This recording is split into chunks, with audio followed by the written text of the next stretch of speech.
Jésus vit un homme assis au bureau de la douane. Son nom était Matthieu. Il lui dit « Suis-moi ». Il l'a vu non pas tant avec les yeux du corps qu'avec le regard intérieur de sa miséricorde. Il a vu le publicain, et parce qu'il l'a vu d'un regard qui prend pitié et qui choisit, il lui dit « Suis-moi », c'est-à-dire « Imite-moi ».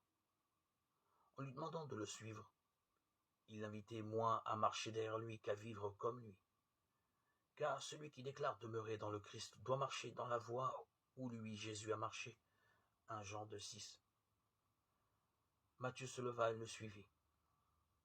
Rien d'étonnant que le publicain, au premier appel du Seigneur, si empreint d'autorité et abandonné sa recherche de profit terrestre, et que, délaissant les biens de ce monde, il ait choisi celui qu'il voyait dépourvu de toute richesse.